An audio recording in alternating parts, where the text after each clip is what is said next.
इस वीडियो में हम देखेंगे कि हम अलजेब्राइक एक्सप्रेशन की फैक्टराइजेशन कैसे करते हैं। तो हमारे पास है ए एक्स प्लस ए वाई। तो ये जो एक्सप्रेशन है इसके अंदर दो टर्म्स हैं, एक है ए एक्स और एक है ए वाई। तो जब हम फैक्टराइजेशन करते हैं तो हमें क्या करना होता है कि हमें ये देखना होता है कि ये जो दोनों टर्म्स हैं इनका एच सी एफ क्या है, यानी कि हाईएस्ट कॉमन फैक्टर क्या है।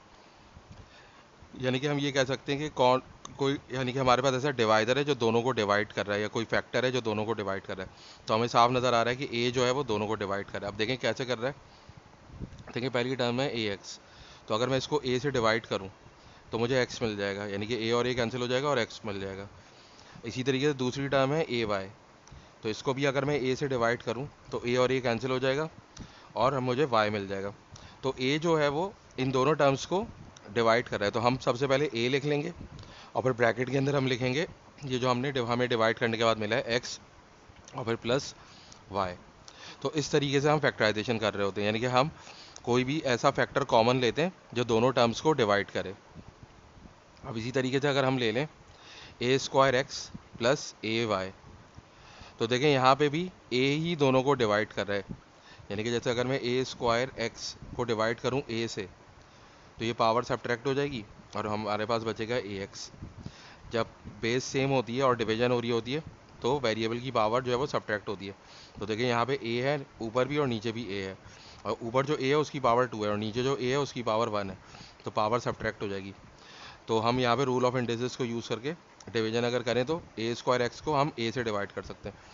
इसी तरह अगर ए वाई को ए से डिवाइड करेंगे तो ये तो डायरेक्टली कैंसिल हो जाएगा, हमारे पास वाई बच जाएगा।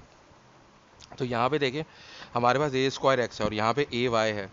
तो हम यहाँ पर भी ए कॉमन लेंगे, ए स्क्वायर कॉमन नहीं लेंगे, क्योंकि देखें ए जो है वो दोनों टर्म्स को डिवाइड कर रहा है। तो हम ए कॉमन ले लेंगे। तो ए कॉमन लेंगे तो हमारे पास क्या बचेगा, पहले ए एक्स बचेगा और फिर हमारे पास वाई बचेगा। तो इस तरीके से हमारे पास ये फैक्टराइजेशन हो जाएगी। अब एक और एग्जाम्पल ले लेते हैं हम, ए क्यूब एक्स है और प्लस ए स्क्वायर वाई है। तो देखें यहाँ पे क्या होगा, यहाँ पे ये जो दोनों टर्म्स हैं इसमें हाईएस्ट कॉमन फैक्टर क्या होगा, हमारे पास हाईएस्ट कॉमन फैक्टर होगा ए स्क्वायर। देखें हाईएस्ट कॉमन फैक्टर को पिक करने का एक तरीका ये होता है कि हमारे पास जो दोनों टर्म्स हैं उसमें कॉमन फैक्टर क्या है, कॉमन फैक्टर जो है वो ए है। और जो है वो उनकी पावर्स अगर लगी हुई हैं, यानी कि जैसे यहाँ पे पावर 3 है और यहाँ पे पावर 2 है, तो जो है हम इस जो इन दोनों में छोटी पावर होगी उसको हम कॉमन लेंगे, यानी कि हम ए स्क्वायर को कॉमन ले लेंगे। तो ए स्क्वायर को हम कॉमन लेंगे तो ए स्क्वायर को जब ए क्यूब एक्स से हम डिवाइड करेंगे तो हमारे पास क्या बचेगा, ए एक्स बचेगा। और ए स्क्वायर को जब ए स्क्वायर वाई से डिवाइड करेंगे तो हमारे पास क्या बचेगा, वाई बचेगा। लेकिन इसको हम यूँ भी देख सकते हैं कि अगर मैं ए क्यूब एक्स को डिवाइड करूँ ए स्क्वायर से तो पावर सब्ट्रैक्ट होगी, 3 माइनस 2 1 हो जाएगा। तो ए की पावर 1 हो जाएगी और एक्स वैसे ही बच जाएगा।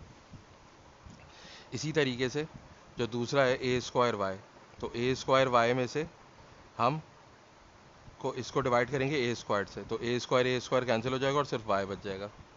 तो इस तरीके से हम फैक्टराइजेशन कर रहे होते हैं।